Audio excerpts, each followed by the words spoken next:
Olá, turma! O tema da aula de hoje são os mamíferos. Vocês vão encontrar aí no livro didático das páginas 238 a 246.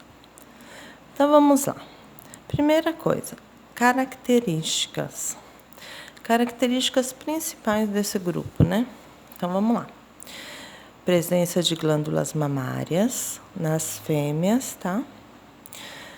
Pelos, chifres ou cornos, garras, unhas ou cascos. Eles são animais endotérmicos. São aqueles animais que não dependem do ambiente, né, para manter a temperatura. A temperatura interna será sempre a mesma. E presença do diafragma, que é um músculo que auxilia na respiração.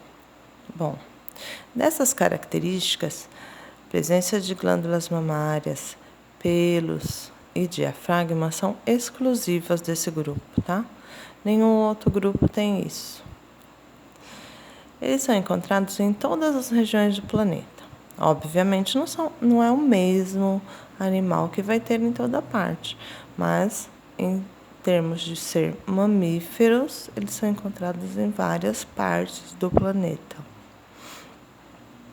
Apresentam, além das glândulas mamárias, eles têm também glândulas sebáceas, odoríferas e sudoríferas. Então, as sebáceas produzem o sebo, né, a gordura. Odoríferas são glândulas de odor, né, que caracteriza o cheiro dos mamíferos. Sudoríferas produzem o suor, de bastante importância, principalmente para manter a temperatura corporal. Quando ela está muito elevada, os mamíferos suam para eliminar parte do calor. Bom, além disso, possuem tecido adiposo, que é considerado isolante térmico. Por exemplo, animais que vivem em lugares muito frios, eles têm um tecido adiposo muito maior, como, por exemplo, ursos. Isso também ocorre com a quantidade de pelos, né? Animais muito peludos é porque precisam manter melhor a temperatura. Pouco peludos, como nós, seres humanos, né? Temos pouca quantidade de pelo no corpo, porque a gente também usa roupa, então a nossa temperatura corporal a gente pode ir regulando. Bom, os mamíferos são divididos em 3 grupos.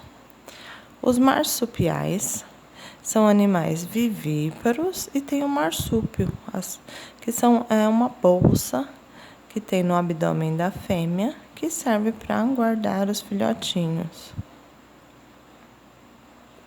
Temos o segundo grupo, que são os monotremados. Eles são ovíparos, têm cloaca e não têm mamilos.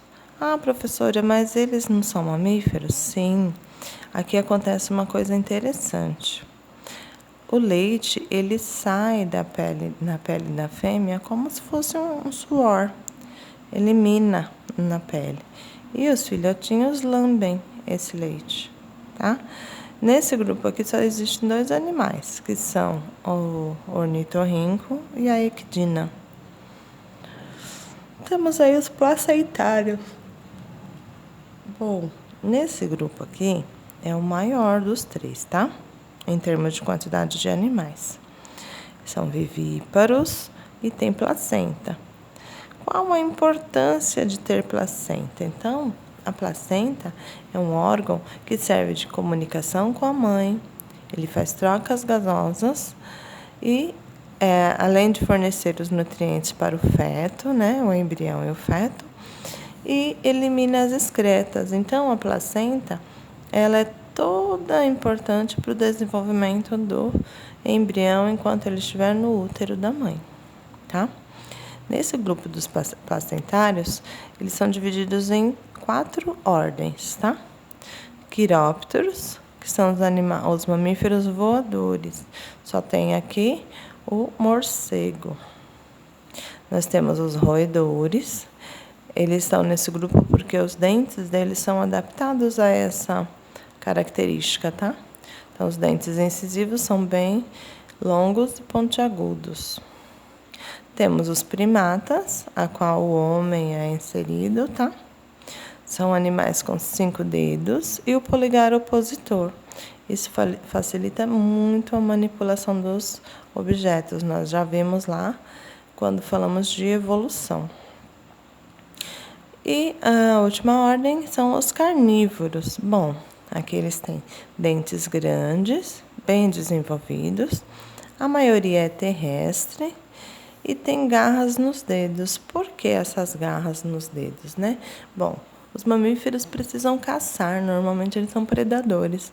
Então, eles precisam correr atrás do seu alimento para poder se alimentar, tá? No caso, por exemplo, do leão.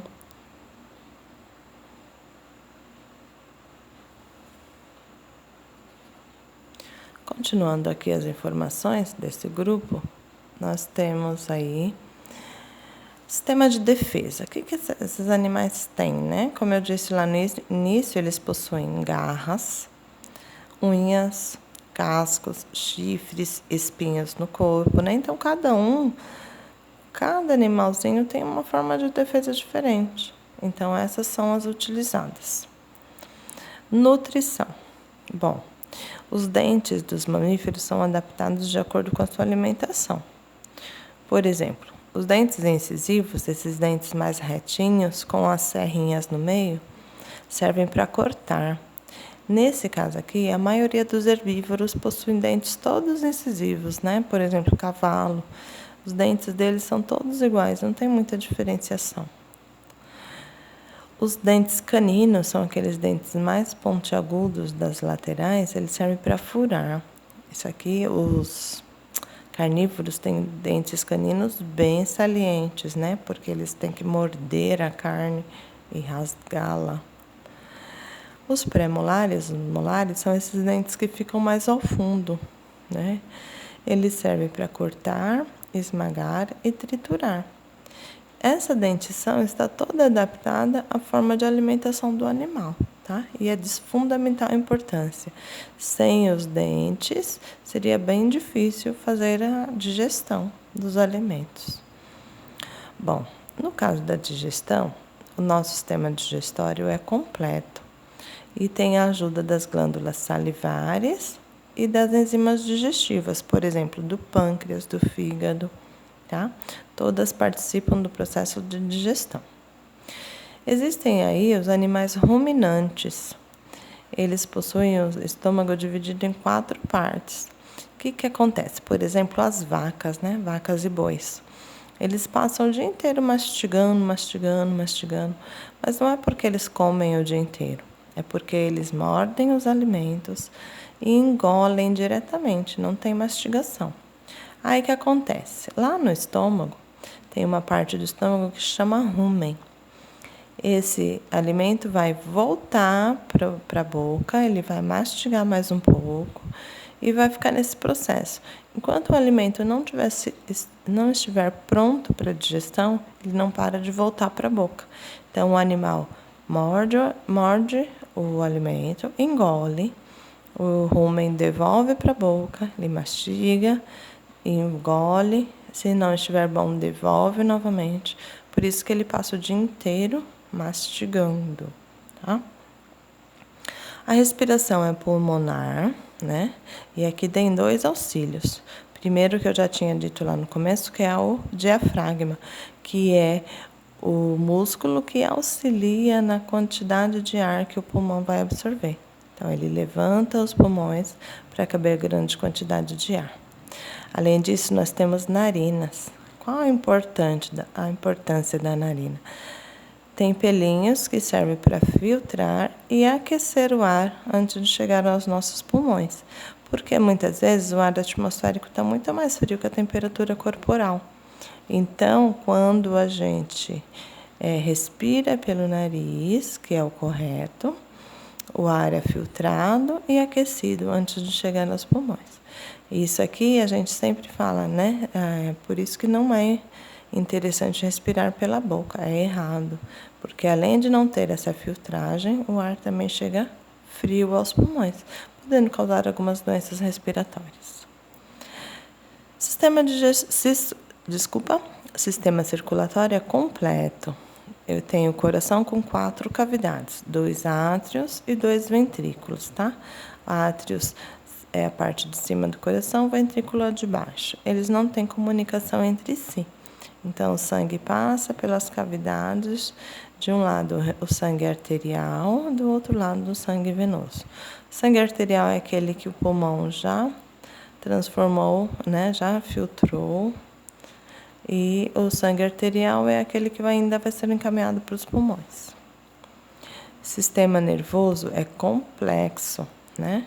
Que tem o maior cérebro, né, do grupo dos vertebrados. E o cérebro é dividido em hemisférios. Cada partezinha do nosso cérebro é responsável por uma função. Então, tem a parte do olfato, do paladar, da inteligência, da matemática, da linguagem, tá? Nosso cérebro é muito complexo, é muito importante. A excreção. Bom, a excreção, como a gente já comentou, é eliminar excretas, eliminar substâncias que nos fazem mal. Então, nosso sangue é filtrado por 2 rins, né? Um par de rins. E aí ele é transformado em urina, que fica armazenado na bexiga até ser eliminado do corpo. Então, nós eliminamos substâncias através da excreção. E a reprodução? Ela é sexuada, né? Os sexos são separados, né? Não existe animais aqui hermafroditas. E a fecundação é interna. Existem algumas diferenças entre os grupos. Então, ó, as diferenças que eu comentei com vocês, elas estão aqui nesses grupos. Os grupos dos monotremados, que eu disse para vocês que só tem a ecdina e o ornitorrinco, eles são ovíparos, tá? Não tem placenta, o bebezinho, né, o embriãozinho vai se desenvolver aqui dentro. Não tem mamilos, como eu falei para vocês. Então, esse grupo aqui é bastante diferenciado. Por ser mamífero, a gente não imagina que possa ser ovíparo, mas sim, eles são ovíparos. O grupo dos marsupiais é aquele grupo que tem a bolsa, né, o marsúpio. Então, olha aqui, esses embriõezinhos, filhotinhos. Eles nascem ainda faltando desenvolvimento, né? Então, eles nascem e vão ser armazenados no marsúpio, na bolsa da mãe. As glândulas mamárias estão lá dentro. Então, eles ficam lá mamando, se desenvolvendo, até estar pronto para o nascimento mesmo, né? Para sair desse marsúpio. Eles nascem prematuros. Bom, os placentários, ocorre todo o desenvolvimento dentro do útero da mãe. Eles são vivíparos, tá? E aqui o filhote fica armazenado dentro do útero até ele estar pronto para a vida fora dele, né? Cada animal tem seu tempo de gestação, que é o tempo que o filhote precisa para completar o seu desenvolvimento. Tudo bem? Bom, sobre os mamíferos eram essas as informações que eu precisava passar. Espero que vocês tenham entendido, ok? Dúvidas? Já sabem onde me encontrar.